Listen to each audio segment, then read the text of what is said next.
Hey, it's Barry. Hey, it's Nate. Hey, it is Brian. And welcome back to the Collecti-Bros podcast.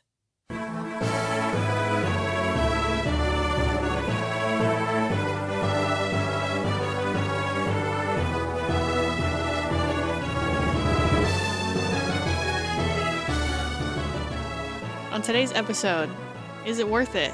Golden Sun for the Game Boy Advance. I believe this is your guys' first time playing. It is. Yep. Okay.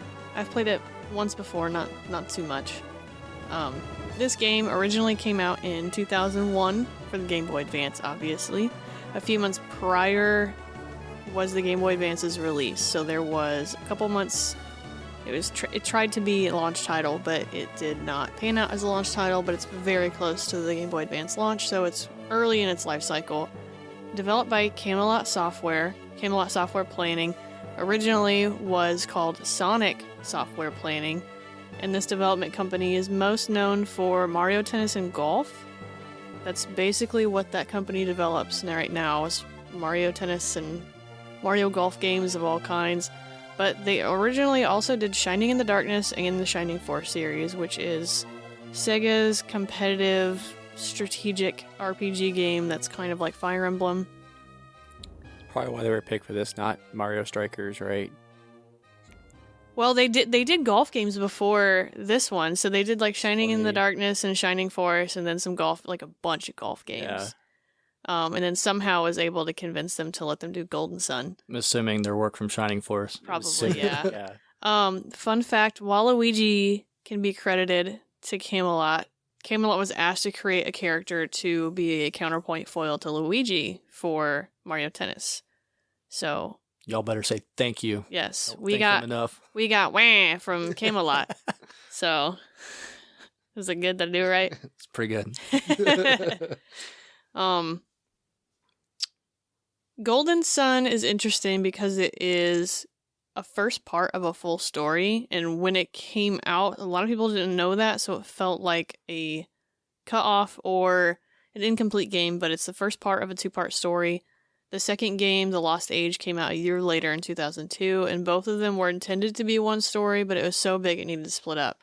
Originally, this was developed for the N64, but they saw that the N64 is getting phased out by the GameCube, so they switched to the Game Boy Advance as a handheld title, which I think this would have been interesting.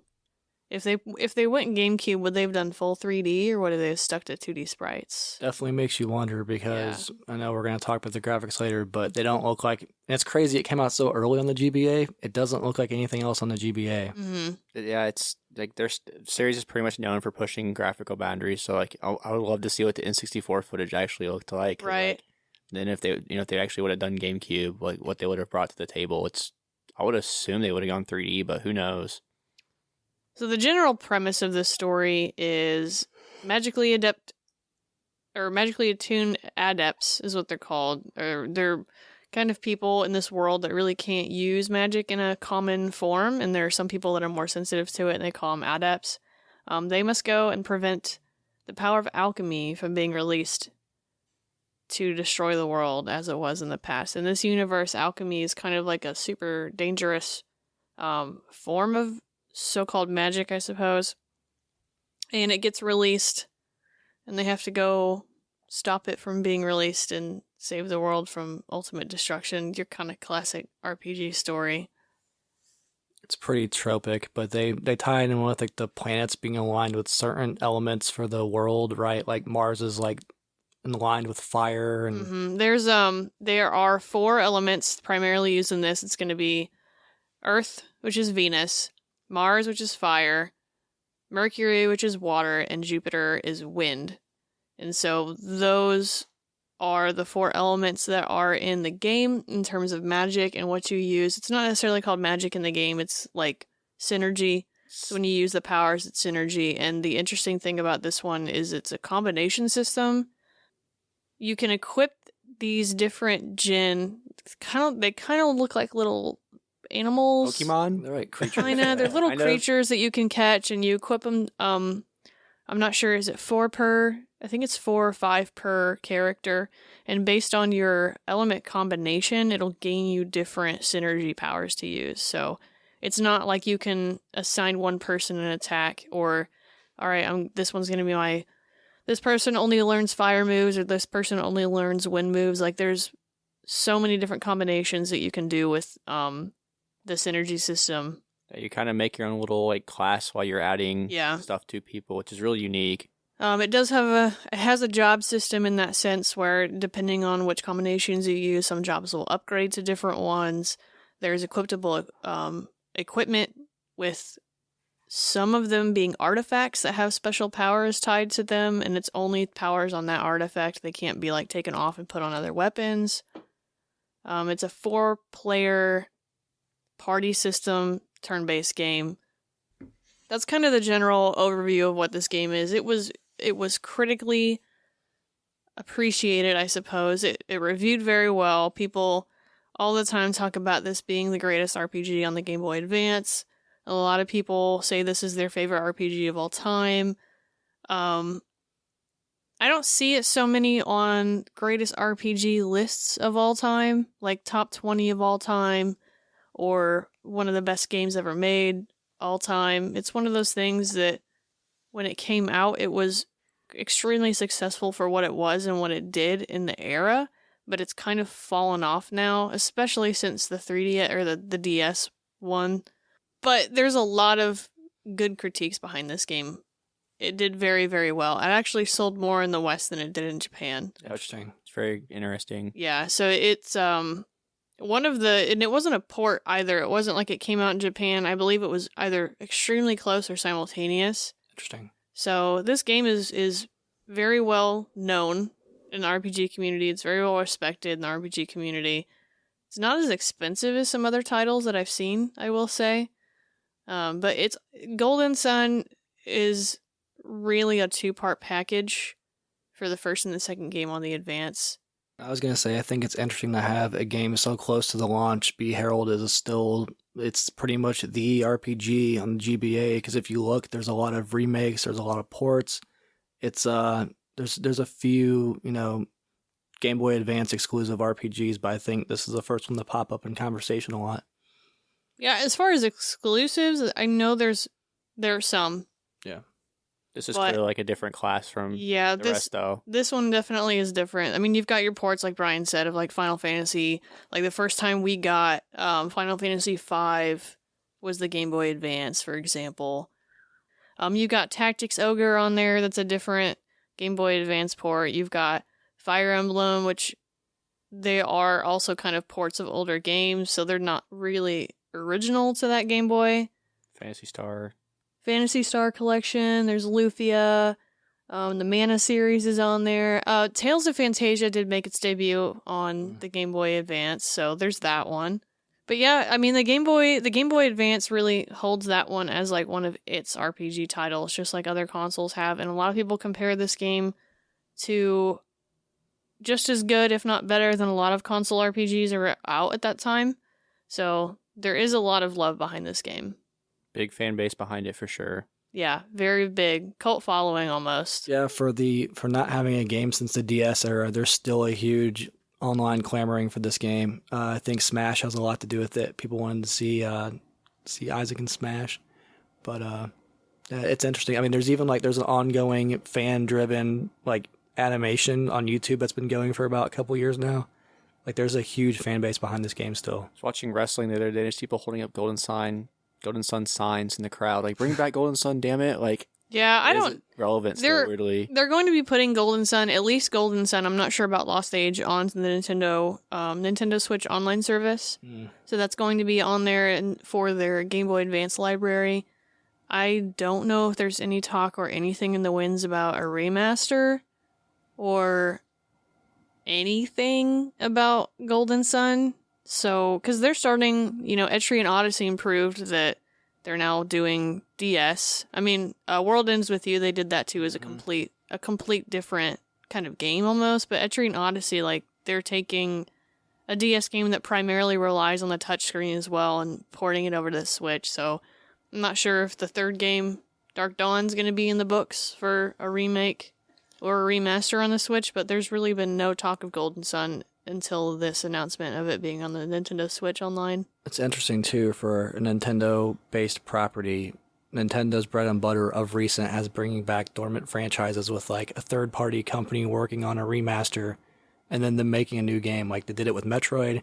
Metroid Dread went on to be the best-selling game in the Metroid franchise. I know they've done it with more. I'm just caffeine-deprived.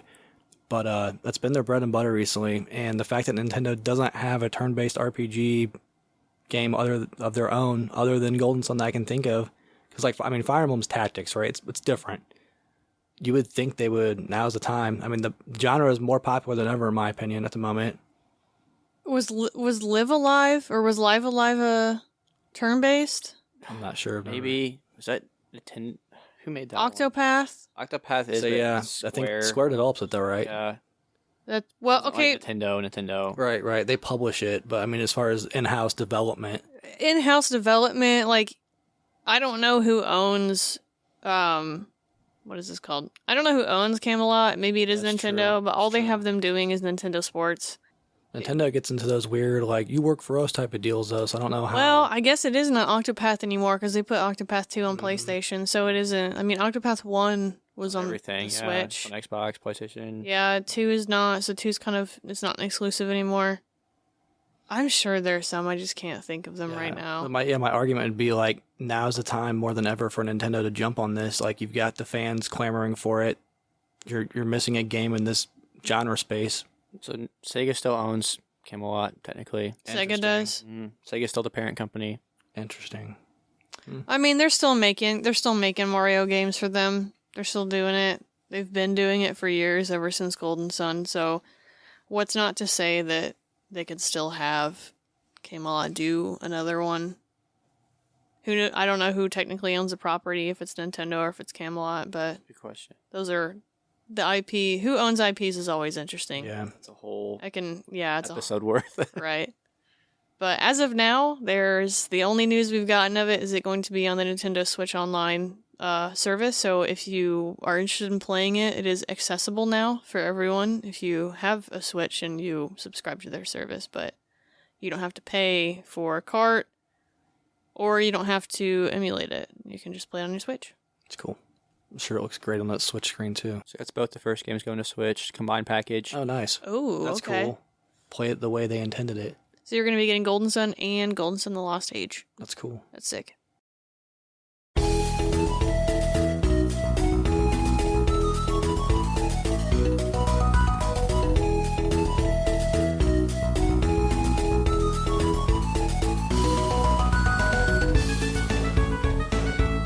Golden Sun is set in a land called Weird, and our main character is Isaac. You primarily have 3 other characters in your party. It is Garrett, who is his basically like best friend. Ivan, who ends up being almost like an adept prodigy character. He's very skilled with using these synergies. And then Mia. I don't really remember much about Mia. Do you guys remember what she does? She is almost like, so like, Isaac is kind of your all-arounder type character, mostly a fighter. Garrett is definitely like your bruiser. He's got low intelligence but high strength stats, like that Big kind ass of big character. sword. Yeah. Ivan's definitely more of like a magic user, and then Mia is almost more like a magic user, but she kind of primarily has like ice attacks and healing. So I used her So- heal. Wasn't Mia like attached to the big baddie? Like Alex, wasn't she like one of them was like a apprentice or something? Mars shit, yeah. Yeah, Mia. Yeah, it's just I didn't remember much about her, but that's like all I remember about her either. Okay, so she has a connection to our antagonists, right? Yes. Okay. Our antagonists of the story is Saturos and Minardi, which I couldn't really tell you too much about them because they kind of just show up and their whole goal is they want to like unlock the alchemy and unleash it and gain the power. Originally what they did is they went this is Yeah, it's kind of it's like it's set 3 years after events, but so the alchemy is trapped in this mountain called Mount Aleph. And so inside that mountain there are these 4 stars. Is that what they are? Yeah. They're like elemental stars. Each star has something to do with the planets. I guess that's why they're called stars. So you have the Venus, you have Mars, Mercury, and Jupiter, all 4 in this mountain. They go in there, they try to activate them, but they end up activating defensive traps. And so those defensive traps cause like natural disasters, like flooding, a big earthquake, the mountain explodes, whatever. So there's a town that is situated at the base of the mountain, and their whole shtick is that town is supposed to be protecting this mountain. So there's people that live there, and when they unleashed all of these traps, it destroyed the town. So Isaac, our main character's father, dies in that event. Jenna is also a character that's important in this story. She is a childhood friend of them, and her parents both die, presumably die, and then a guy named Felix dies for the story. So then our story takes place 3 years after that. Somehow they go up to the mountain. They're basically like, you were not supposed to be in this mountain, and we end up going in this mountain anyways, for reasons I don't remember. You're like kind of setting a course of actions to like right the wrongs or whatever, because like the beginning of the game is really interesting because you run into like the bad guys, like the opening. Yeah, right away. Which is pretty unique and kind of cool. It's like they're not actually trying to kill everyone, but they unintentionally kill everyone. So it kind of makes them like in a different light than typical RPG bad guys, where it's like I'm evil to be evil. Like they're kind of evil to a means, which is interesting. But yeah, you're basically like, I remember like when you first meet Garrett, like after the intro, like the second part of the intro, he's like doing the pull-ups because he's like just basically training and like setting his life go F up shit. So yeah, so you help this guy named Kraden, old guy. He knows about alchemy and the stars, and he takes you to the mountain to try and like solve the puzzles of the mountain to gain access to them. You go through the puzzles, you get into the mountain. Ends up the bad guys are being there too. So they end up unleashing the alchemy powers, and the stars disappear, and the stars end up going to these lighthouses. And the lighthouses, what you have to do is you leave town. Now you're on a quest. You have to recover these stars, put them back in the mountain, so alchemy just doesn't unleash everywhere. In that process, you end up finding that Felix is actually alive. Felix is Jenna's older brother. So Jenna thought her parents were dead, her brother was dead. Felix is not dead. He is working with these guys to try to get these powers. And the whole story is you go on a quest to try and get these stars. For this that really game, the whole thing is, yeah. That's it, because it kind of ends. Yeah, because it's supposed to be a second game that's the complete game, so. Yeah, it's hard to explain this one because like a lot of the important information for the full story is in the second game as well. And there's so many other parts because like some people are irrelevant to this one that don't show up until the next game until later, and the next game has relevant people that aren't in this game. But the whole premise of this one is the first part of that arc, and this arc ends after the first 2 towers. You don't see the second 2 lighthouses into the second game. So at one point, you do have to fight Saturos and Mindari. They combine into a dragon. That's kind of like this game's version of a final boss. You end up beating them, but in that fight, they end up activating another tower anyways, so you can't really stop that tower from being activated. Your party gets on a boat, and you sail off to go find the rest of them. So that's kind of where this one ends. There's a cliffhanger. Some people get separated. Not the whole party gets on this boat. Something happens to where the party gets separated, and you kind of have to go through a journey to gain people. The second game, you get more party members other than 4. I think there's 8 in total. But for this game's sake, that's where it ends. I won't talk about the second game too much because we're mostly talking about the first one, but it is a 2-parter, and it's kind of hard to explain sometimes without the full picture. But there's things I actually really liked about the story. It is like trope classic RPG, but I liked the beginning a lot. The beginning it did feel like super bombastic and important, like right off the bat. You know, you're witnessing this natural disaster, and like your neighbors and people that your friends, family members die, and I don't know, it very like much set the tone for it being kind of like a grand thing instead of like a lot of RPGs. It's like you start off, it's like you got to go beat the bad guy. Like I love Phantasy Star, but it literally starts off with your brother getting murdered. And they're like, go get him, and that's like your game.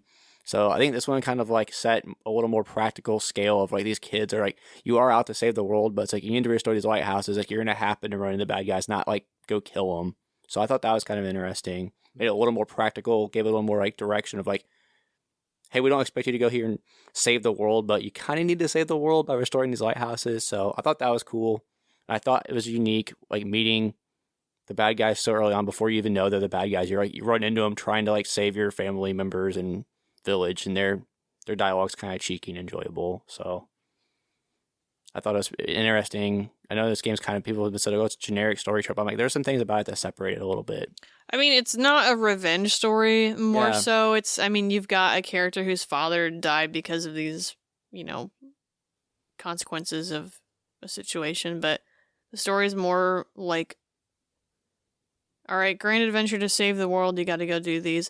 I don't think it tells you where these stars are in the beginning. Basically, the council or whatever is like, you got to go restore them. Good fucking luck. Good luck, yeah. Then you step out into the world and learn about djinns and what djinns actually do. And then you got to figure out, like, okay, where am I supposed to go? I don't know where these things are. Nobody gave me any direction. Kind of leading myself along this map, hoping it's somewhat in a linear sense, which it kind of is. Like, the map is kind of, you get a world map and you can walk around the world map, visit different areas, but they do cut off certain areas until you accomplish a certain part in the game. So you're only limited to some aspects of it. At some point you get on a boat, you can go into another continent, and that you have to jump between them. But it's kind of hard to know where you're supposed to go and exactly what you're supposed to do with these stars, because they're just like, get the stars. And I'm like, Yeah. okay, does anybody know where they went? I gotta go. You go to a town first, and you end up finding the town's got a bunch of people who turn into trees. And then they're like, okay, please save these tree people. And you gotta go talk to another big tree. Well, like, you're trying to trace these antagonists, like, you're trying to trace where they've gone to figure out where you're supposed to go. And I think when I saw the lighthouse for the first time, I said, oh, that's somewhere I'm supposed to be going. Yeah. So when I experienced the first lighthouse, I said, oh, that's probably where the second one is too. But there is so much packed in to be getting from point A to point B. Yes. Like, it's just not like you can walk up to this lighthouse and go into it. Like, you've got to do so much stuff in between there that really doesn't have anything to do with gaining a star. It's more like events that happen on the world. Like, a mayor has disappeared. You gotta figure out what happened to him to gain access to another part. Or the bridge is out and you can't go past this bridge until they are afraid to get attacked by mercenaries. Or, like, there's just so much stuff that happens that's not actually relevant to your quest, but you have to do them in order to get to point A to point B.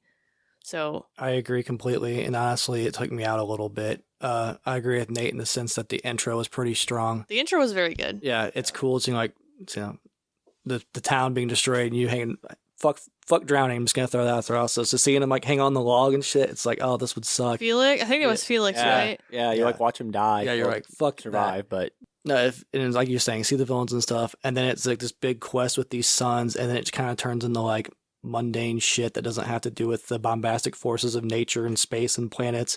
It took me out a little bit. I'll even go as far as say, in my opinion, it's the weakest part of this game is the story.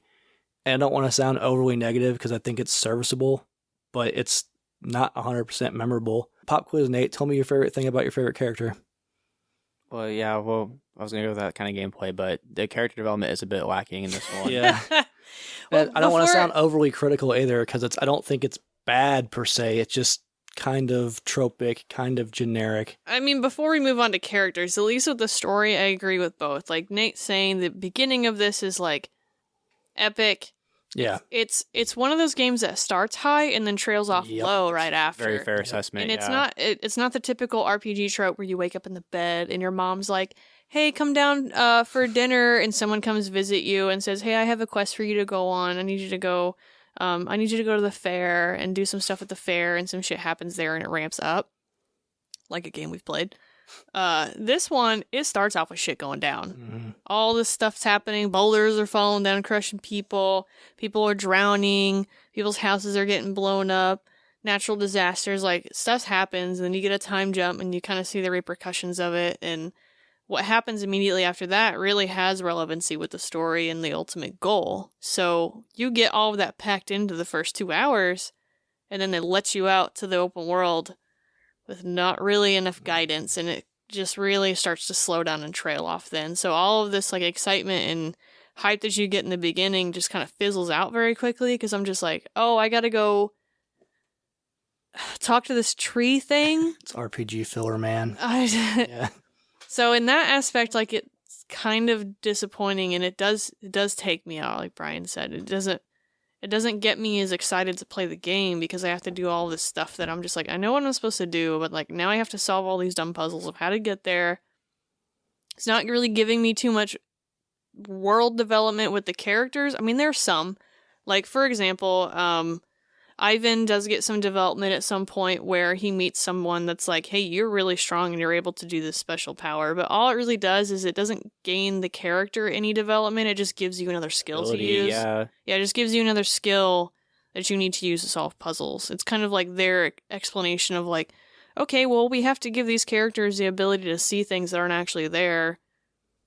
Do we tie it to a djinn, or are we just going to give it to a character? But it's funny because, like, he's the only one that can use that skill because that's his thing. That's really all it's talked about. So in that aspect, it's like, it's kind of like a weak character development device, or it's like, we've only done this so we can gain you another skill, and then we're not really going to talk about it. I mean, maybe the second game goes more into it, but the second game already has a different set of new cast. You're playing as the bad guys in the second game, right? Not necessarily the bad guys, but I think people that are adjacent to them. Yeah, but they're around. Like, that are kind of they have closer ties to them on the flip side of the coin, and you don't even get to meet Felix or not Felix, but Isaac and Garrett and all of them until like 3/4 of the way through the game on the second one, and that's when your two parties combine together. Interesting. So there's not really too much character development in terms of like your world experiences, and as you're going on these quests and meeting these people, and you meet Ivan and he's like, hey man, I gotta get my master's staff. I got stolen. We gotta go get it. And then you get it and you don't even give it back to the guy. Yeah. It's sitting in my inventory. And then there's like stuff where it's like, oh, I suddenly developed the ability to read your mind. Like, I feel like as a party, if we were on a quest together, guys, and Barry could just all of a sudden read minds, like, hey, we gotta have some conversations. Like, what's going on here? Like, you can read our minds. Like, I don't know. There's missed opportunities, I feel like. There's definitely some character quips that happen or little conversations, like in the cutscenes. Like, Garrett will have something to say about, oh, I think we should do this, and someone else, Mia's like, I don't think that's a good idea, and they look to you, and they're like, Isaac, what do you think? And you ultimately have to make the choice that doesn't matter anyways. Say yes or no. But that's really kind of what it boils down to, is there's not really in-between banter. Mm-hmm. A good RPG, in my opinion, has a good party that has good banter in between it. They have little... I love playing a game where you're walking around, and this is on the Game Boy Advance, so, like, not relevant completely, but, like, I love, like, for example, in Mass Effect, when you're in the elevator, depending on who you have in your party, they're going to say some weird shit to each other. Or the classic campfire where you camp for the night and you have a little cutscene of them, like, talking about something. Yep. They don't do none of that in this game. There's for older games, there's ways around it. I think Fantasy Star is a good example. You've got your full party on the map walking with you. Mm-hmm. And this, you're always by yourself. It makes you feel isolated in that regard. There's little things you could do that they don't really do in this game. I would say, what's your best friend's name? Garrett? Yeah, he's like the most fleshed out in my opinion. Like I said, I didn't get super far into this, so maybe I'm wrong. But he feels like he's got the most meat to chew on, if that makes sense. In a weird way, it felt like some of the djinns and stuff were more fleshed out and developed than some of the characters. It's my biggest knock for the games, like the characters, because I think the world's cool. I think the idea of like the elements with the planets and stuff combining, it's pretty cool. It's interesting. But the characters just don't do it for me, man. Other than being sensitive to the alchemy and the synergies or whatever, Isaac and Garrett don't really have a reason to go out there and do this. They're only asked because they're sensitive to it, right. And they can use these alchemy powers and use the djinns to do this thing. And the town that they're born in, that village, their whole purpose is to protect the mountain. But it's like, all right, you're born into that. It's not really something that, like, you chose to be the elemental star guard. You got dragged into. And, like, it's your sworn duty to do it. And, like, it's just like, hey, are you going to do this? I'm like, I guess. You're adept. You really should. But you can tell them no, to be fair. I guess. You can. You can tell them no, and it ends the game.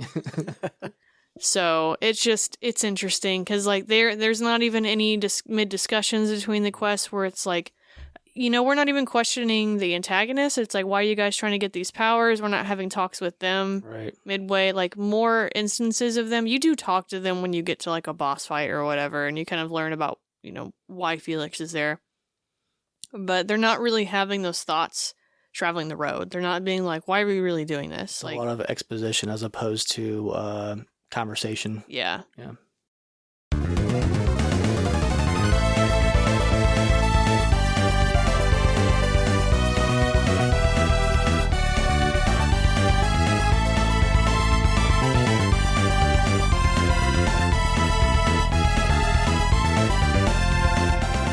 So, gameplay in this game, in my opinion, is probably the strongest part, bar none of the combat.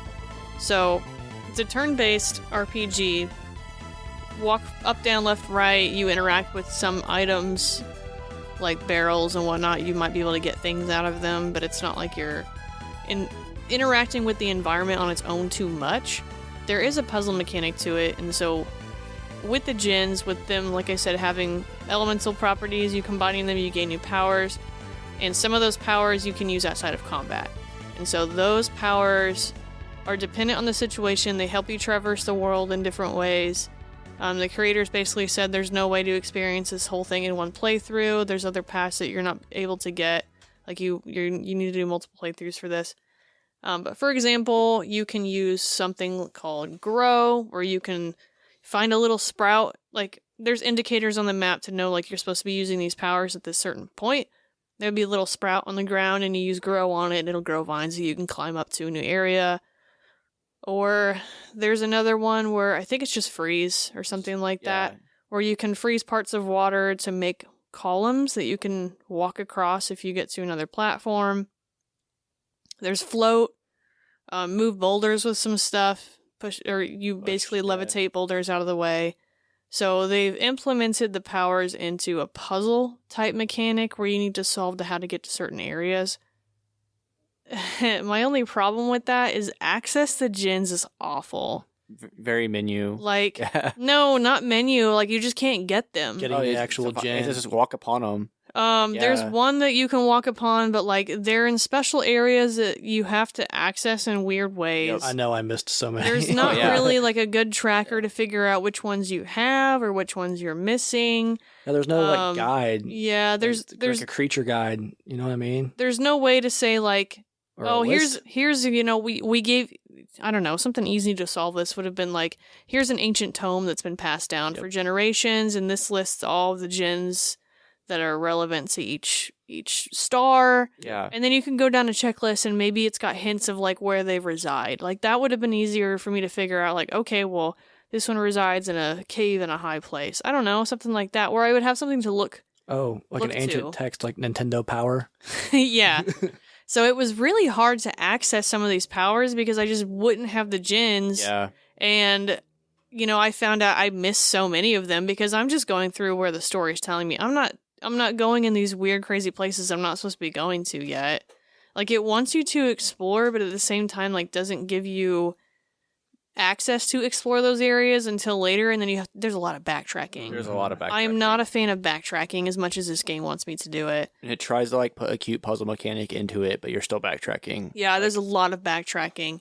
But the combat system is very interesting. It's unique, yeah. I like it a lot. So you use these combinations, you can summon these deities, like you can summon Thor down, smash a hammer and some lightning. There's a whole bunch of them that you can summon, that if you have like enough of the fire ones, you can summon down like multiple different fire summon monsters.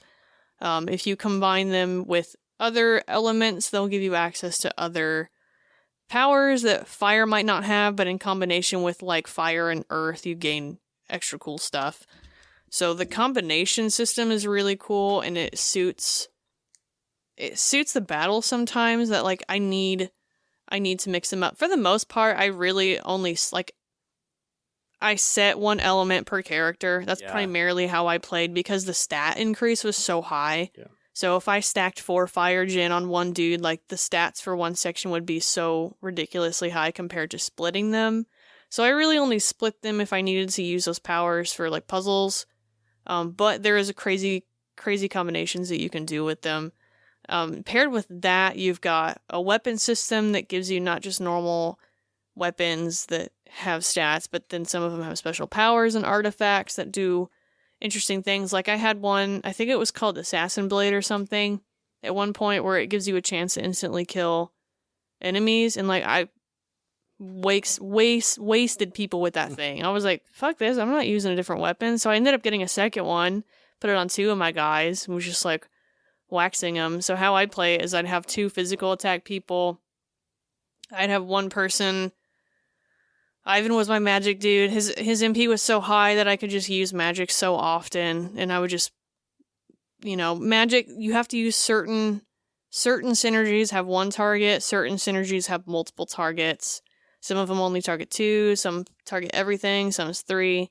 And this game does take a step back in the sense of if you've targeted an enemy and they've died before your characters attacked them, they just waste the turn. Yep. They don't automatically attack a different monster, which like we're 2001, like we can attack, we can use our eyeballs and be like, oh shit, nice, wasting that guy, I'm gonna go hit him now.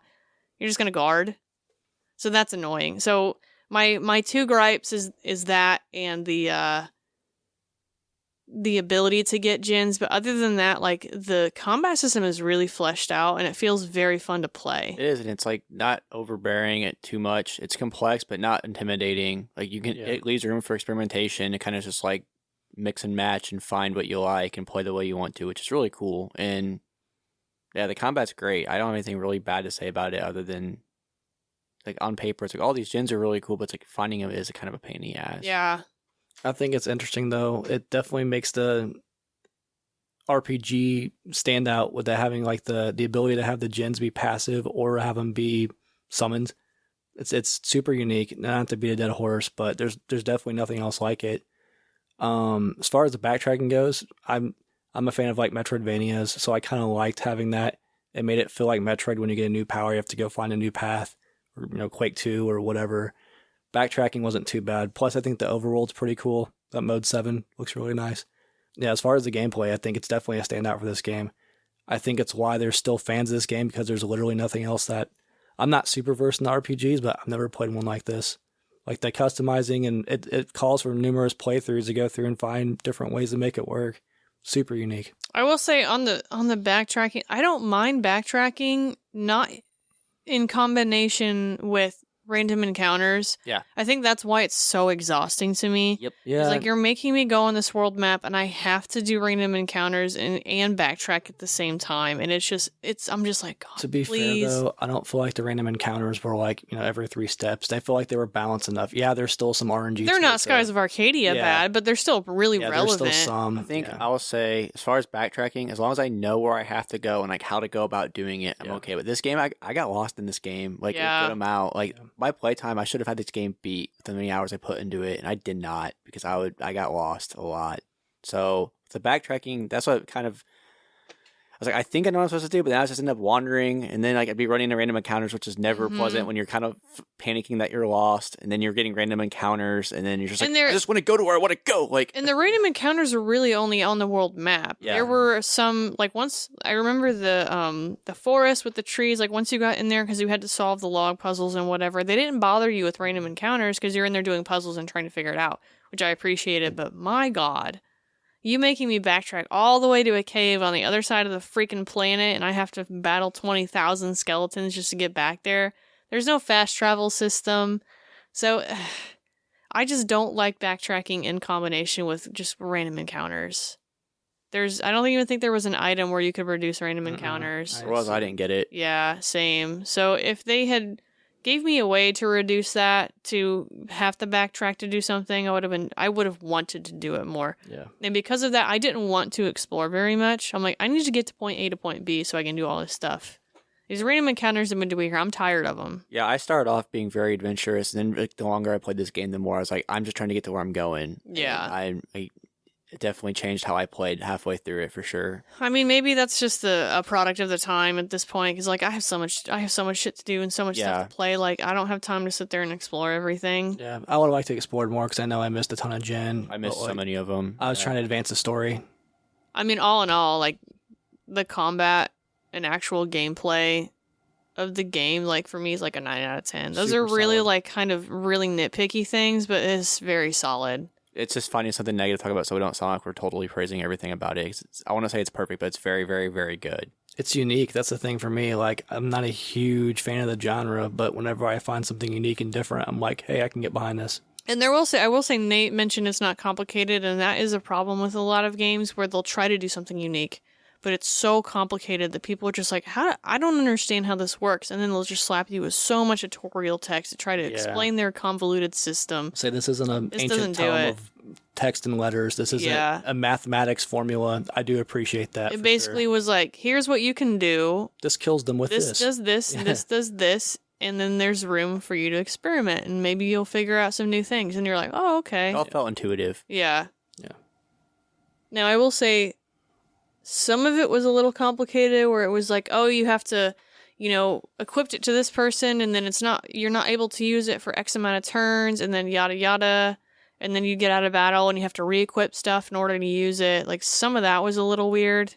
It could have It was been like on cleaned up. cooldown. Yeah. But at least like you kind of knew what was going on. Once you figured out, like, oh, I can't do it until X amount of turns. But like, yeah, it could have been a little cleaned up. But As a fairly novice RPG player, though, I do like the fact that it would like give you hints and reminders sometimes when you're going through the menu for like, oh yeah, by the way, if you set these gens in the passive, you can summon them and stuff like that. I appreciate that because I was trying to cram a lot of game in a little time, and I'd be like, oh, I forgot about that. I need to do this for this. So I do appreciate that. I think it's a good, unique formula for combat for someone that's not super like hardcore in RPGs. I can truly appreciate what they were trying to go for. Yeah, the passive and the active thing confused me at first, but like the gens aren't really just magic. So what you can do with them is you can either choose to use a single gen in battle, and it gives you, some of them have different abilities. So one's like fire damage to all enemies. One of them's like all party members get physical protection or yada yada. And so once you use that one power of the gen, then they basically go on a cooldown of like 2 or 3 turns. And after 2 or 3 turns, they pop back up and you can use them again.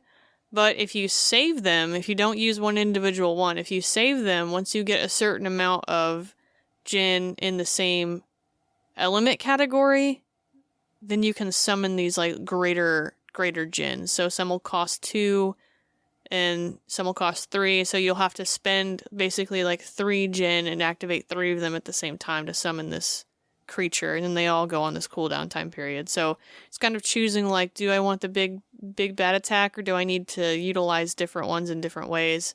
And then like it is per character, so if you don't have 3 fire ones equipped, you can't summon the 3 fire cost monster. It's kind of like Magic the Gathering, I guess, where it's like you got to use mana. If you don't have 3 mana, you can't do it. Like you have to have colored mana. So sometimes I'd kind of screw myself, where I'd put like 2 and 2 on one, and I was like, oh shit, I forgot to see switch these them summons, off. bro. So I was like, all right, just maximize. The sprites on them are really good. Oh, yeah. They're very cool. So there's a lot of interesting things that go deeper into that gen combat. It's just, there is a point where it was very confusing for me at first, and I had to play to understand it. Yeah.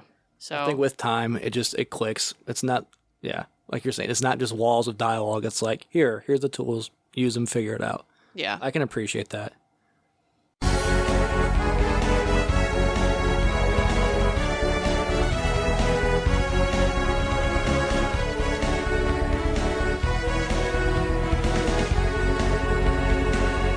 Graphics. This is probably the best, if not one of the best Game Boy Advance games I've seen. Yup. I'll third that.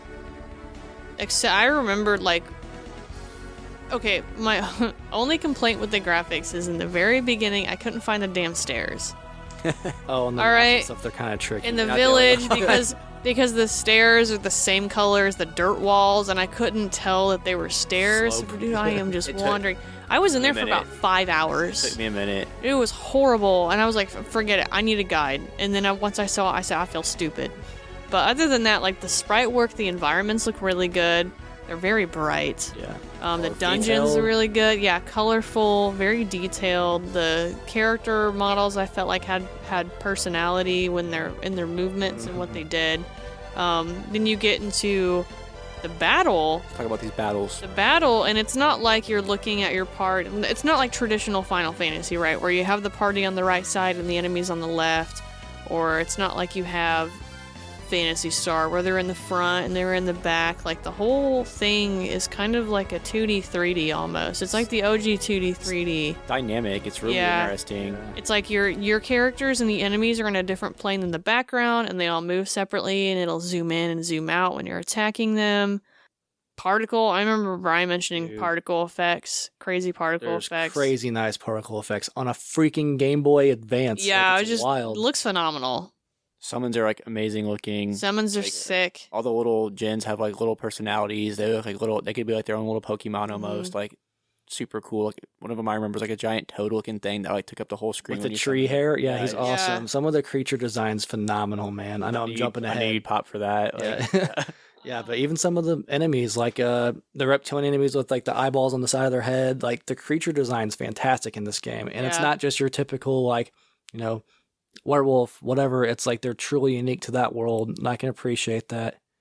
Like whoever designed the characters, phenomenal job. Yeah, the monster sprites were badass. Sweet. Yeah. The characters, in terms of when you go into combat, their appearances don't really change too much, except for equipped weapons. It's very which cool, I thought was a nice touch. It's not just, Isaac holding a sword. Like the sword will change depending on which sword is equipped.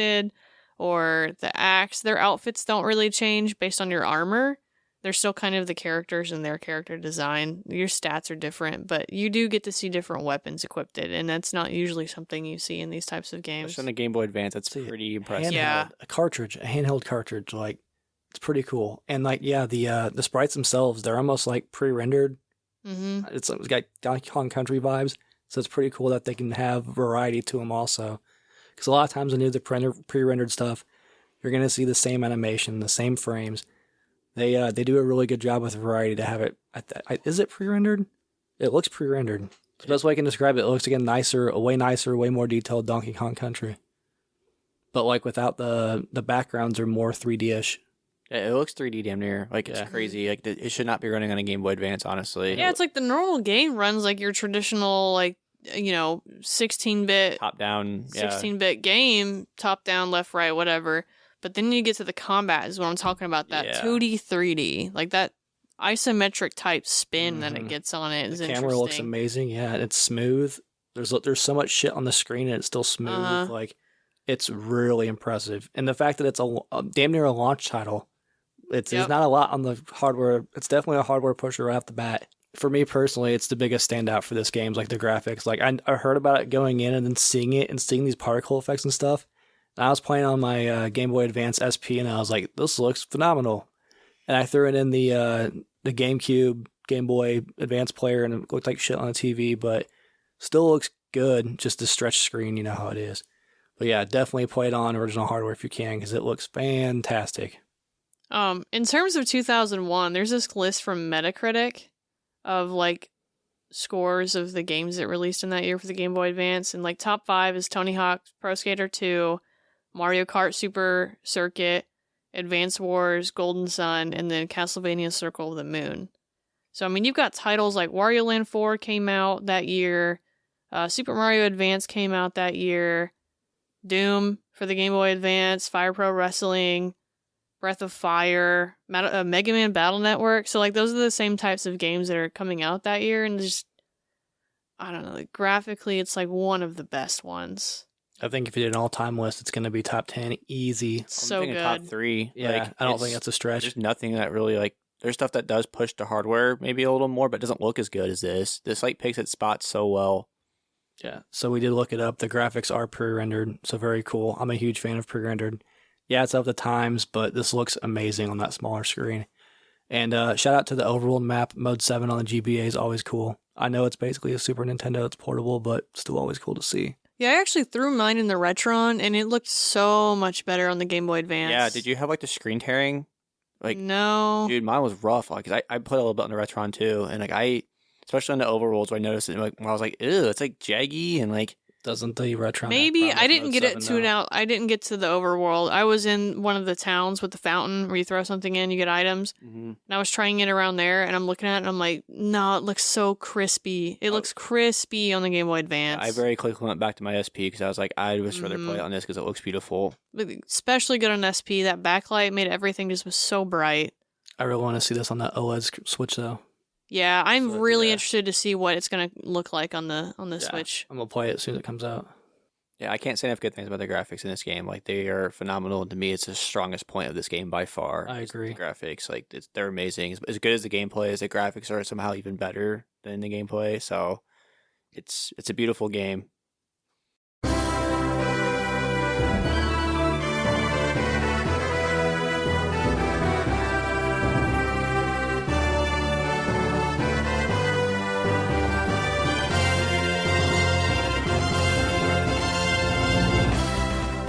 The sound and soundtrack for this game was composed by Motoi Sakuraba, which you would know him from the Tales series. Very predominant in a lot of Tales. He was in the newest Tales of Arise. Valkyrie Profile, Bad and Kaitos. Big one for a lot of people is Dark Souls. I believe Dark Souls 1 and 2, not 3. In the Dark Souls 2 DLC or expansion or whatever that thing was. So Dark Souls 1 and 2. Newest one is One Piece Odyssey, the music for that. But the soundtrack and the music in this game is very, very well received. People say this is probably his best work still. If not some of the best music on the console. Some of the best music in the genre.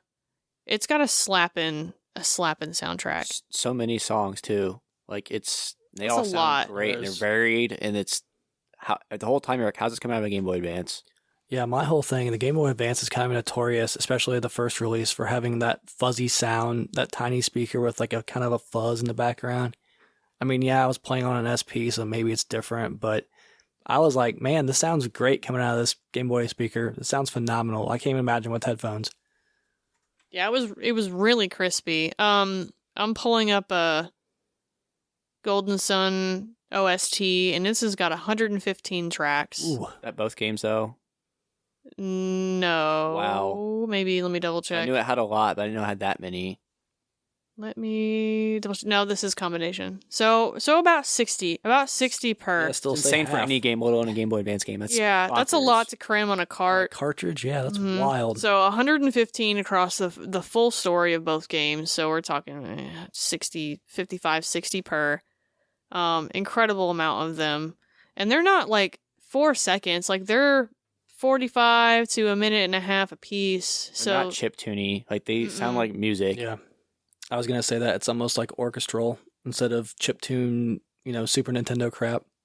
Yeah, they're exceptionally well made. They don't sound like something that some dude just pulled up on a Garage Pro, whatever Apple program that is, and was like, yo, man, I made a 16-bit version of this song. I'm like, these sound better than that. Yeah, better. I don't know what they did to make the songs this good or sound like they're not tinny. You're right. They're not tinny. Like, even some of the PlayStation 1 games I've played have worse soundtracks than this. Like, this sounds so good. And not just, like, the composition of the songs, but, like, the quality of them is exceptional. And I know Brian said it several times, but it's like, it's crazy. It's a launch game, damn near. And we have all, like, they tried to launch it out. Graphics, sound, like, probably some of the best of the console. And, like, we got it so early. It's fascinating. Sets a high bar. Very high bar. Yeah. Quality, like, super quality. I have one beef with the sound, though, that I want to talk about. My biggest beef with this game, and it does sound like nitpicking, and y'all can crucify me, that's fine, but the noise it makes for dialogue, where it's like this Charlie Brown ass, like, me, but like... Bro, it's Animal Crossing. You can turn it off, thankfully. I found this out, like, very late into the game that you can turn it off, but, like, sitting there laying in bed playing this a lot because it's a handheld. So like, oh, cool. I'll just kind of unwind, play some Golden Sun. Like, my dog would pop every time I look at me. Like, I'm crazy every time that sound would come on. I'm like, I don't know what to tell you, dog. I'm not playing it silent. But I found that like nails to a chalkboard. Like, the first couple of times I was like, all right. And I was like, It was pretty annoying. and it's one thing if it's like dialogue is few and far between, but there's some. It's not Daikatana Bao where you're just scrolling for 10 minutes on a priest, but like there's parts where you're just pushing A, like okay, shut up, and it's going me the whole time. Like that's my biggest complaint. In this It's game. exposition though. That's the thing. That's how they told their story through dialogue and exposition. So you do have some walls of text, but I don't feel like it was like overbearing to the point where it was like, this is insane. So it didn't. It's an interesting annoying. choice. Yeah. So there's a lot of RPGs I've played where like the dialogue goes, and as the text scrolls by, it just makes a Yes, like like a a normal typing. like a MIDI Yeah, like you're typing it flipping out. noise, not so much like a key, but it's just like or whatever. And this one, like No. they're trying to combine that with Ooh. having voiceovers, but it comes off as like Game Boy Animal Crossing, and it's so strange. I probably had a bigger problem than most people that played this game with it, but it was like grating to me. I turned it off. It was a weird I was like, contrast. oh my god. It's an interesting choice because the contrast of like the awesome music with Yeah. that. But It even sounds like very childlike. Yes. Mhm. even the Peanuts. normal sound, I think the normal sounds sound good. Like the combat sounds, like the Oh, yeah, yeah. explosions, they all sound great, and nothing sounds like you were saying, kind of like foggy or tinny. Like all the explosions sound like, oh shit, like something's gonna get destroyed. Even the beginning with like the rolling earthquakes and stuff. It's like rain, wind, Yeah. earth rumbling. It's all sounds great, and then you have like It's a weird, Dude. it's a weird contrast. Yeah. But you know what? That's not many points taken off there. 'Cause, No. you can turn it just, off, You can just yeah. turn it off. felt like it needed to be said. It wasn't like Brian playing Fire Emblem without the animations turned off the whole game. God, but that I would've did. been- I did put like Yeah. a decent amount of hours into it if I realized you could turn it off. So I didn't play the full game with it, thankfully. I will say before I realized I could turn it off anytime I had a chunk, like if there was some dialogue and it went, I'd be like, okay, whatever, that's fine. But when the chunks came, I just turned the volume Scroll off. that boy down, yeah. Yeah, just turn the volume off. By far not the most egregious sin in this game. No. That's the biggest thing we have to complain about. We're playing a pretty good game, guys, but it did bother me. No, the sound was still excellent. Oh yeah, don't want to take that point and make it sound like it was terrible. Sound was amazing, but For the sound to be as good as it is and to be like, yeah, it's my third favorite thing about it, it's pretty wild. Yeah. Sound slaps. absolutely great soundtrack. Sounds amazing. hmm Again, we keep praising this game, but quality. It's true quality. Half the time, I don't know 'Cause we're like, yeah, what to say about it's- game. Like sound is hard Sound to talk can be about. hard. It's hard when we kind of all on the same page too. I Because guess- like, was it last episode you and I had like a good back and forth? We're all like, yeah, man, it's kind of tough. So I guess we can talk about. 'Cause, like, there was a lot of range to the sound. I felt like everything fit. I don't feel like everyone's, especially with RPGs, you have that one song. You're like, what the hell is this? Mhm. I don't think we really experienced that in this game. No, I feel like the sound, like the songs that would play, would feel appropriate for Yeah. where I was. And I would say like the bad guys' anthem slapped pretty hard. Mhm. Like, everything felt proper. You used to play some RPGs and you're like, what? Why is this the sound choice? But like, no, this one everything fit and it sounded great. So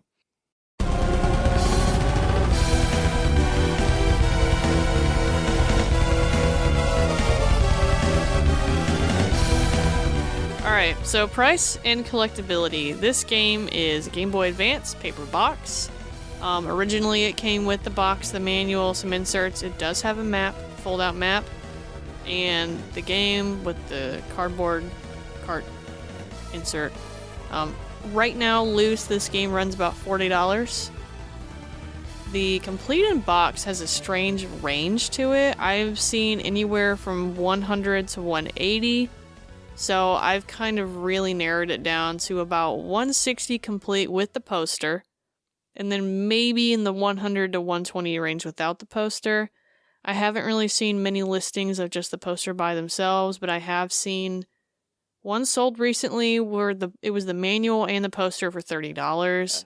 So I think if I had to guess, it's more of a convenience thing where people will pay a little bit extra money just to make sure the poster's included so they don't have to hunt it down, which is fine.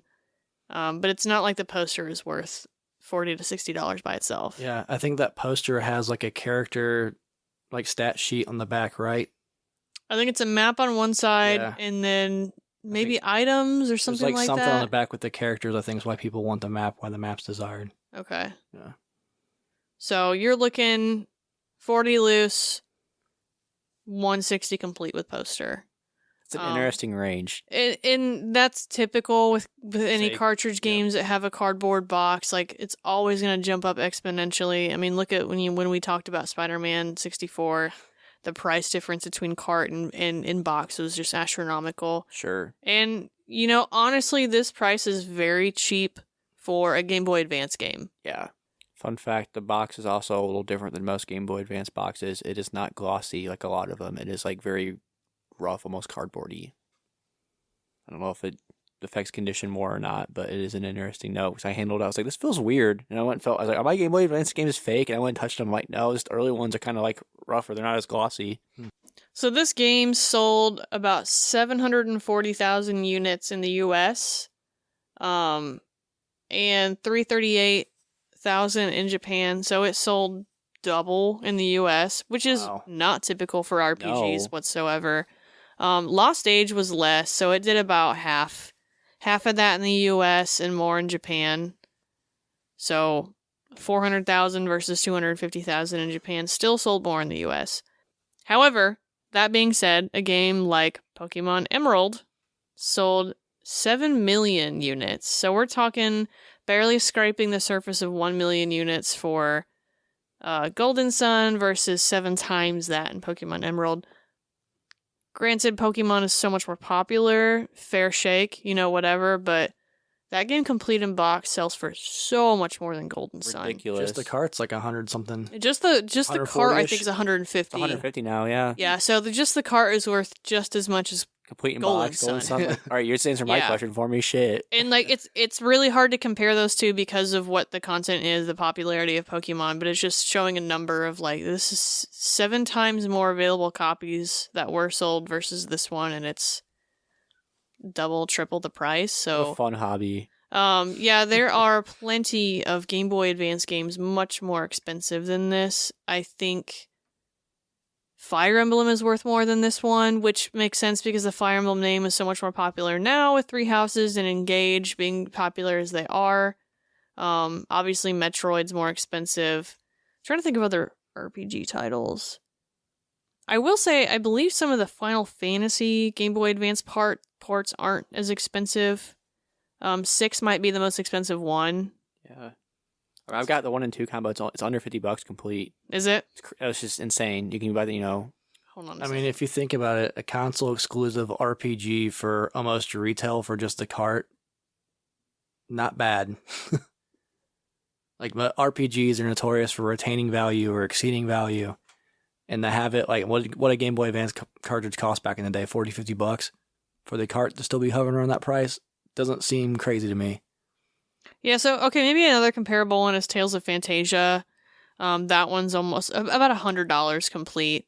So a smidge under, but the Tales series is very popular. Right. It's always been very popular. It's that anime style, and they've got so many of them. And Arise, I think, just came out last year, 2022, is that right? Yeah. 2021? I don't remember. 22. It was last year. 21 or 22. Tales of Arise just came out, and it kind of boosted it back into popularity. And that's the first game. So it's a similar time period, and it's about the same price, if not a smidge. Oh, actually, it came out 5 years later. Wow. Okay. So about the same price. But that being said, like, I think the price of this one in comparison to Tales drives it forward because of the following of Golden Sun. Yeah. Because people want that game because they remember it as being extremely good. Tales of Fantasia, I don't think is heralded as being as good, but the series is much more popular. There's 13 other games you can play from the series, or however many there are. You know what I mean? There's a lot. Yeah. So in that aspect, like, you have to question, is $150 really all that bad for a cardboard box game? Especially a cardboard box game that is exclusive to that. Maybe no sequels in sight. I mean, we're getting one on the Switch Online store, so at least you can play it that way. But in terms of collectability, $150 at this point in time for especially handheld cardboard. Yeah. Not RPG, not too handheld shabby. cardboard from Nintendo. Not too shabby. Yeah, So it's got a lot going for it. RPG, Nintendo, kind of a dormant franchise with maybe another one on the Literally who knows? regarded as like one of the best games for the console. Yeah. got a ton It's going interesting. for it. I figured Yeah. it would be a little higher, honestly, like Nope. significantly higher. Oh, before I would have. diving in, I I thought it was would gonna have. be way higher. Yeah, I would have thought it was at least 200. Easy, yeah, because like Minish Cap's like But here's 250. the interesting thing is it's not on the Switch store yet. It was teased in the trailer, and it also obviously was confirmed that it's going to be there. So I'm wondering, once people get their hands on it, is that going to affect if people want a physical copy or not? And a lot of the discussion many times is if something gets remastered and re-put back out, it drops the value of the original title. We've seen that's not the case many, many times. Agree, yeah. I think Metroid dropped it a little bit on the GameCube. Am I right on that one? For a Prime. Metroid Prime? Yeah, I've seen where I'm if it's not a sure. good remaster, their price kind of stays the same or goes down. But a lot of times, these remasters miss, and people want the original ones, and Oh, it makes yeah, it go of up. course. So like, it kind of depends like how this turns out. Honestly, Yeah, so the Metroid one's a little different. Apparently, this remake is just supposed to be like the most phenomenal thing since sliced Bro, it bread. looks good. I haven't played it Mine's yet. still That's sealed beside, because that's I'm beside the point. balls I've never deep played in, Metroid before. Like a Dragon, but yeah, it's gonna be played soon. Let's see. Let's look. Because last I remember, Prime was about 60 to 80, right? on GameCube or Wii. GameCube. And now it's like 20, Prime 30 was bucks. cheap. Yeah, It's there's a always been couple cheap. variants. So yeah, it's like Maybe I'm thinking of the bonus disc one. 42 was Yeah. down to complete. This bonus disc one's 50 complete. That's what I have. Maybe that's what I was thinking of. So the bonus disc one must have went down a bit. The one I with mean, the they've Zelda all disc they've is all like dropped a little bit. billion. Okay. So, I mean, it's not to say that, like Minish Cap. Minish Cap is Yes. now on there. Has that dropped? It's $250. higher? Complete. It's crazy. I don't know Stupid. why. Like, that game's. I wonder how much that game sold. It's like it's like 230. Looking Hold on. right Let now. me pull a chart up of that one.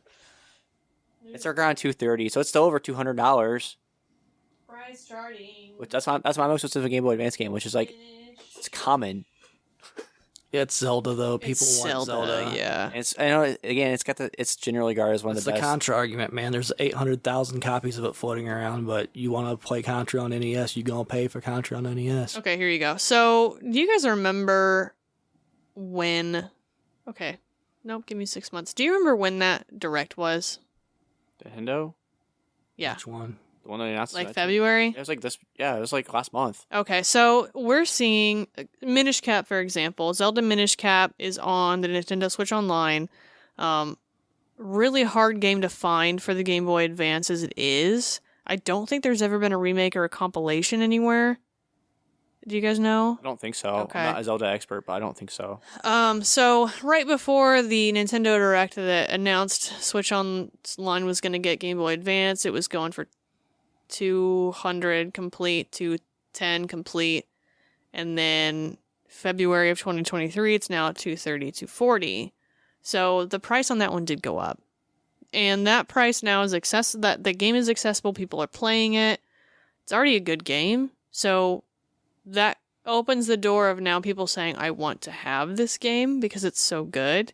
Not necessarily this port is bad, now I need to pay the price to get the other one, but people are actively seeking to buy this one now just because it's accessible, and now they're like, oh man, I remember that as a kid, I want to have that on my shelf.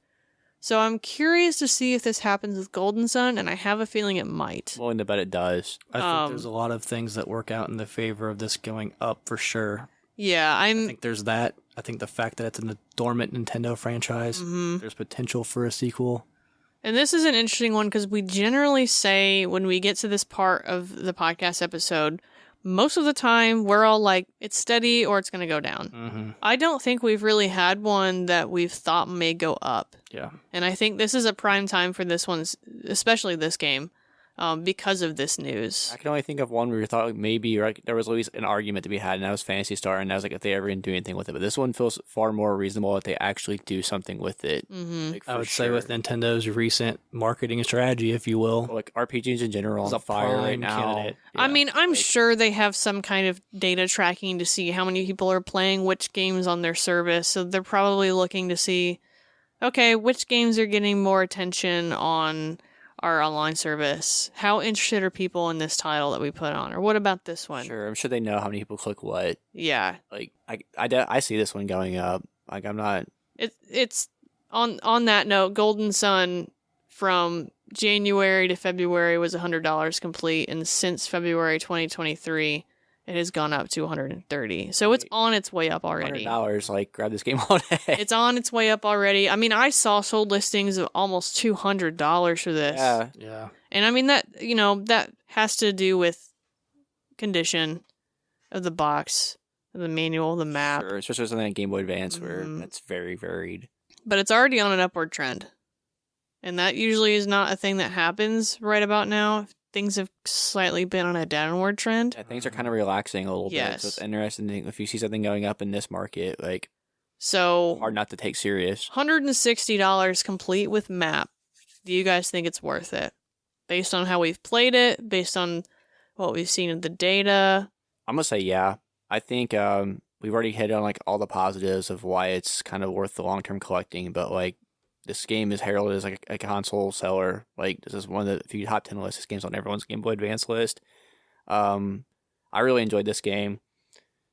I would like to add it to my collection. I know there's 3 of them, and I don't always see these games pop up a whole lot. But $150, I feel like for an RPG, that's like you're getting in early. And there's a lot of these RPGs now that I'm priced out of that I'd like be interested in, but they're like it's not reasonable. Like I could buy 5 games for how much some of these cost, but like be able to get the start of a series that might come back. That's already we're already 3 deep on it.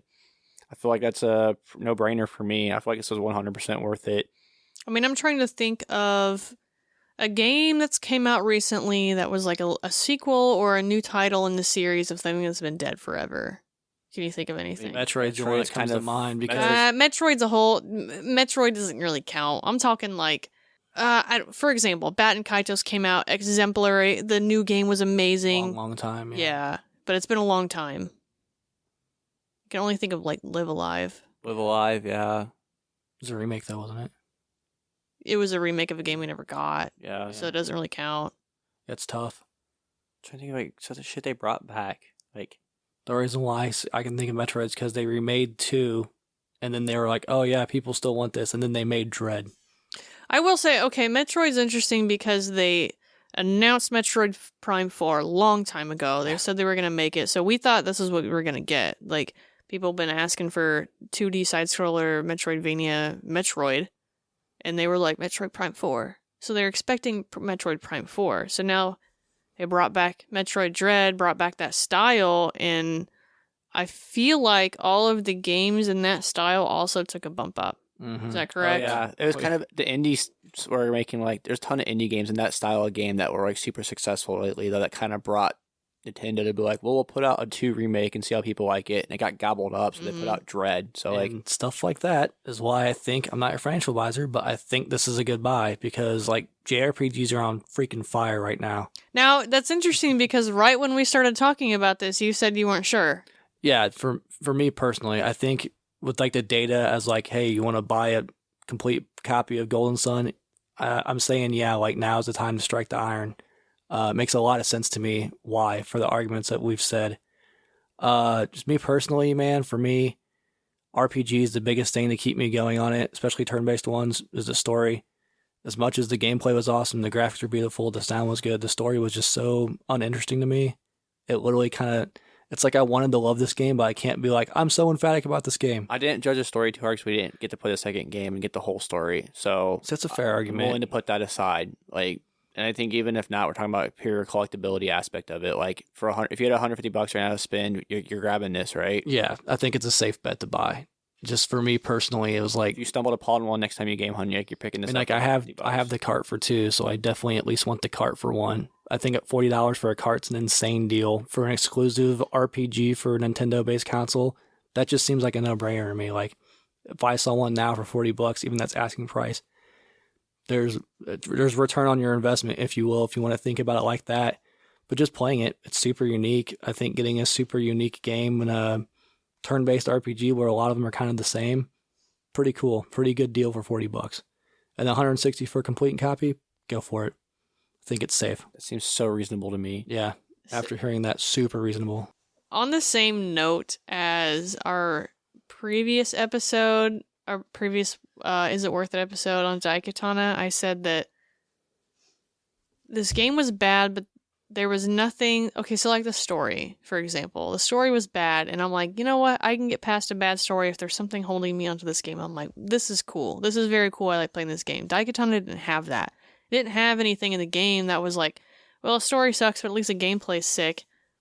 I'm not a big fan of the story in this and the characters, but like, it's pretty to look at. I loved looking at this game. It's fun to play the combat. It's unique. The That's music slaps. I don't get tired of listening to the same songs in that one. So in that aspect, like I still enjoy playing this game. There are just bouts that I got of being like, I'm a little exhausted. Mm-hmm. Same. I can't pick this up and play it nonstop like a game like Chrono Trigger. I'll ask you this too. Do you think it had anything to do with being a handheld? Because sometimes for me, just like staring at a tiny screen, I'm like, I played it in bed a lot, so I kind of my go-to with the handheld games, like I'll console game, and then like, maybe lay in bed a couple hours early, and then with the handheld. See, I've thought about this before, and it's hard for me. RPGs are so time-consuming games in general that this has a save system. We didn't mention this previously, but this has a save system just like Pokemon does. You can save anywhere. You don't have to save at a certain point. Thankfully. Or a crystal or whatever. So in that aspect of being a mobile game, you can save it and then pick it up right where you were. I don't usually... I like playing handheld so much, but something about sometimes I just don't want to play it on a handheld. Yeah. So maybe that had to do something with the exhaustion, or I'm just like, I'm tired of like having this tiny little thing. I'm as small as it is, so I got a small ass Game Boy in my hands. But like maybe some parts of it was like, I did find myself saying, man, I wish I could have played this on my TV, on my couch with a controller in my hands, and then I did, and it looked like doo-doo, so... I have a theory for what... Because there was times I felt like it was like, I gotta force myself to play this, and I think part of it was the pacing. Like, your character walks really slow, but the beginning of the game is so intense. You kind of peak early, and you kind of wait to hit that point again. We're like, okay, the story's going to ramp up here, and it doesn't. The gameplay is kind of like keeps you going. It's not necessarily like the story. Like, I didn't have to find out what happened next. I'm like, I know what's going to happen next. I'm going to go kill some shit. I'm going to have a puzzle I got to solve. The gameplay is excellent, but I never felt like I was looking forward to playing it in a weird way. So I'm not saying it's a bad game by any means. It's a great game, but... Right, that's my biggest thing. It was like a...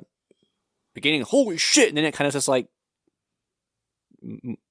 middled out, I guess. Yeah, early. Maybe for example, and I'll see if you guys feel the same way, but the point in time where you have to go rescue everyone that's a tree, you got to go to the forest, you have to go through like 3 or 4 stages of log puzzles, and granted, this whole time there are no random encounters, so right. I'm relaxed in that sense, but it's just logs after logs after logs, and I finally get to the tree. And then I gotta go through up 4 or 5 puzzle tree levels, and then I have to be out on the branches, and then I gotta go back down the tree, and then go to the tree and fight a tree, and I'm like, sweet, I'm done. And I go back to the village. And then they're like, you end up going to, I think, the lighthouse, but you can't...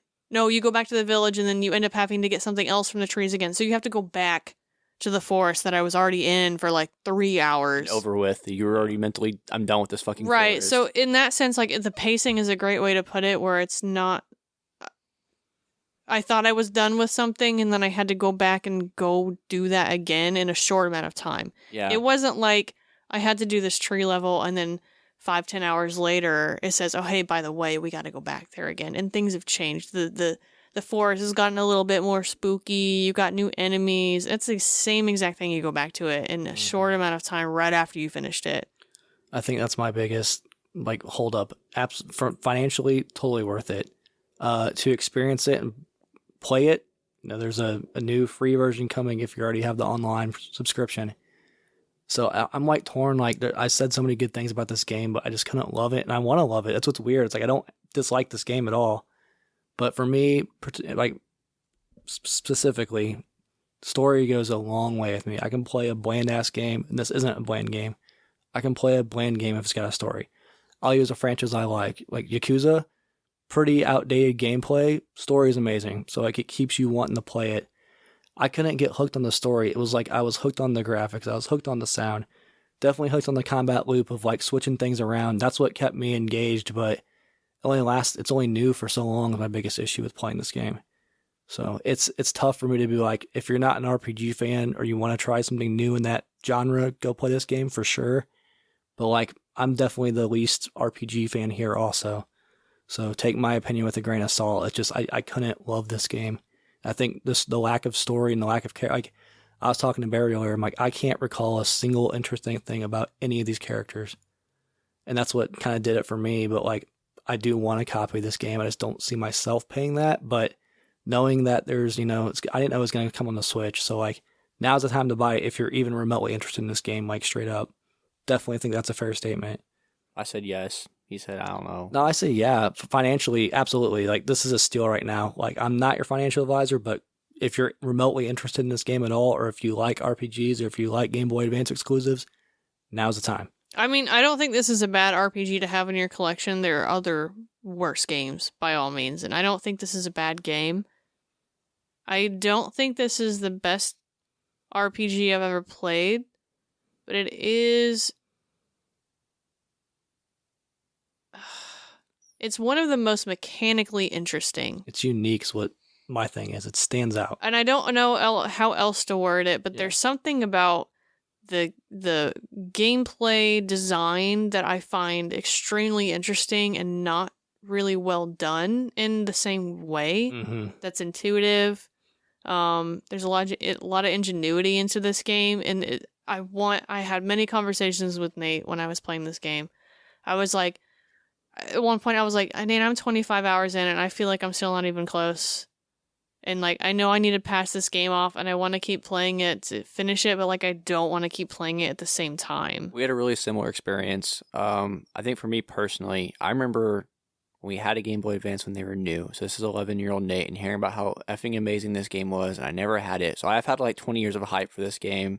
So like, can't say I was disappointed, but a little bit. If disappointed is too strong of a word, it makes me sound like I'm bashing it. I'm definitely not. But I can't. Yeah, I don't want to say it was mid because it wasn't mid. This game's yeah. great. This game's a very quality great. game, but like it didn't hook me. Like because the story's meh. Maybe the characters are meh. There's had no a lot of- relatability. I had a lot of hype into it. So like I enjoyed my time with this game. I didn't love it as much as I thought I would. Maybe I thought this was gonna be like, okay, cool, Phantasy Star, then like this, like for RPGs for me. But like I don't think I got. It's strange because like It's not a bad game at all. It's a great game. This game I just don't love it. I don't know how to That's a good word way it. of putting It's so it. strange. It is. It's like it's like your ex that just didn't work out. Like you wanted it to, but there's just something there. There's a missing ingredient. No, and now you wish good things. That's a for whole her nother and- discussion. That doesn't apply to my life. I don't know. It's so weird. And I thought I was crazy, but when Barry was talking about playing, I was like, I'm having the same experience with it. And I was like, there's no way. And like, So, okay, this game is really good. Very pretty. You know what? The story is interesting on a certain level. there's stuff they tried for sure. I enjoyed my time playing it, but I didn't come out of this game thinking any different than I did going into it. It didn't change my mind about anything. And I wish I knew how to word it. It is so strange. It's hard to describe because it is so unique. I've played other games on this podcast that I didn't own. Was like, I need to go out and buy this. I don't feel I feel like $150. Like, yeah, it's a fucking steal, but I don't feel the need to like. I gotta own this one, and it's weird because it's like top heavy Game Boy Advance games. But it's not like you are gonna say don't want to own it. If I found one, I'd buy it, but I don't want to not own it by any means. Like we've recorded episodes for 2 games on this podcast. I don't know if it's like regret's a strong word, but I'd rather not own than this. So like, so I have a little fun. Cause I was just thinking of like RPGs for handhelds, like comparable pricing and like how the quality of Golden Sun. So Fighting Fantasy is $160 on DS, and that game's Garbo. All right, I'm gonna say like this game is worth it, Absolutely. and I feel like I'm having an out of body experience saying that. It's just so odd because I do think it's worth it, and I enjoy having it in my collection. But there's a whole other part of me that's just like, but why? Yeah. Does that make sense? Absolutely. I don't get I it. didn't have a bad time playing it, so I didn't have a great time playing this game. That's my thing. Like I got through this game. I'm sitting here. I played I it. got through it. Like It existed. Yeah. I feel like I started this conversation. It sounds negative. Like I'm not trying to be negative. It's just like I don't love it. I think it's a good game. I'll even say it's a great game. It's just something. There's a missing ingredient. It's weird to have all these stellar, and then like, what's the meh? For me personally, it's the story. Maybe it's a time difference, or like we're not experiencing that same like what people had when it came out because of the relevancy of other games around that time period. We've had so much more since then, Maybe. but just I'm something. curious to know what that missing ingredient is. For me, my gut just tells me it's a story. Like I don't know. Part of it, I guess, is like I had so much hype going into this game too. Because for years, like bring this franchise back. Like Golden Sun's always at the top. Like Yeah, bring it back. it's like a food that tastes really good, but you're just like something. It's not filling. Something is. There's one little there's a spice. Yep. Like there's a spice that's not there, and your brain's telling you that it should be, but you can't pinpoint exactly What's what that it LeBron is. pizza place? Blaze. It's like Blaze Pizza, man. It doesn't taste bad. It's not filling. It doesn't slap. It's tastes fine. It doesn't fill you. It doesn't hit right. Well, that's the thing. Like, it's so weird because like soundtrack's highly regarded, graphics are top tier, like gameplay's super unique and different. Why isn't it like an emphatic yes? I mean, maybe it's because these 3 points of the game were done and executed so well that the low points stand out so much. Yeah. Maybe that's what it is. So, like that's the thing though. Between it, our low points are like it's annoying with the way they talk. No, Like, they I move mean like the graphics and the sound and the gameplay were so good on a scale of 1 to 10. They're a 10, for example, but the story and the gameplay, or I got what you're saying. the story and the characters are a 2, and so that gap is so vast. I think it has a little to do with being an RPG also. Like, think about your favorite RPG and how the side characters you love.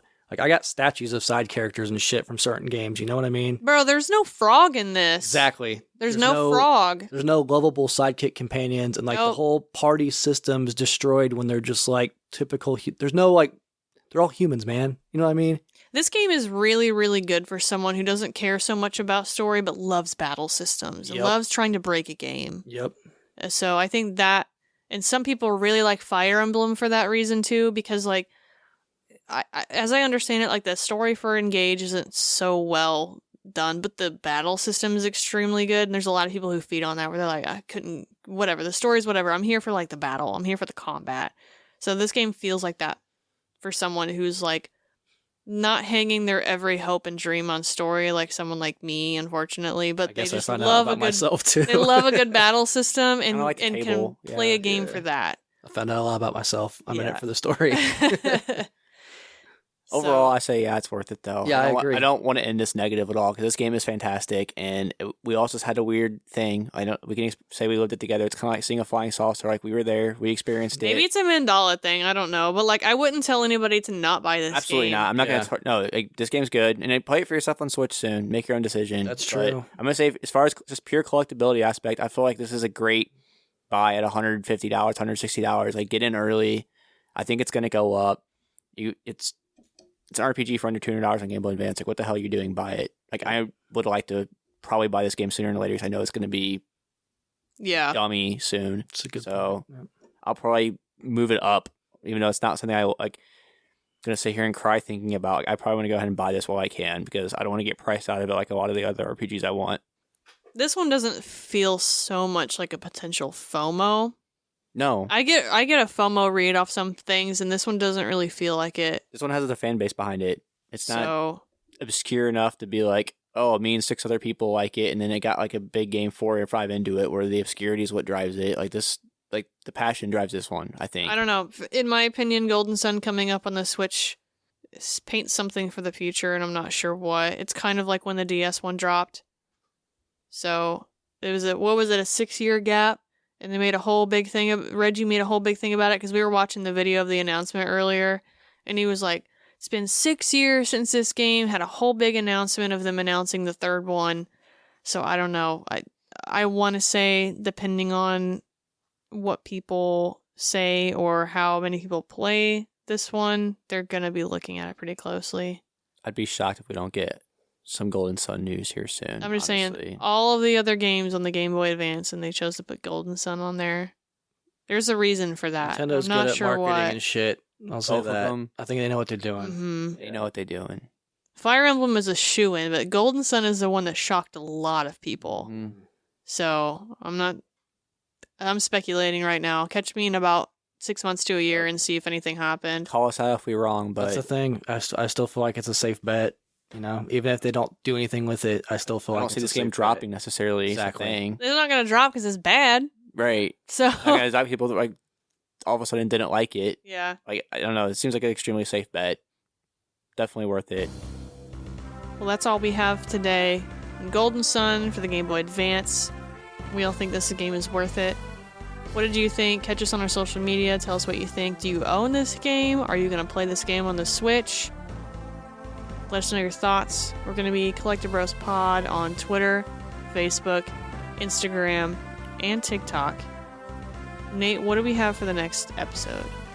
Next episode's theme is around weird console accessories, whether it be a strange looking memory card, a weird gimmicky controller, or more. I have AR cards and breaking out the Invisibles for this. All sorts of Invisibles, baby. Fishing rods. So many fishing rods. PSP camera. It's one we can kind of come back to, but we just want to share some of our interesting ones that we have in our collection and maybe why. Or maybe justifying it because we have to do ourselves because some of them are kind of weird and out there. Thank you for listening. Feel free to rate us on how well we enriched your lives, because we do that. We enrich people. We're looking for saving you. Making y'all rich. Buying Golden Sun now. Enrich you with this knowledge. I don't know how to. Bye.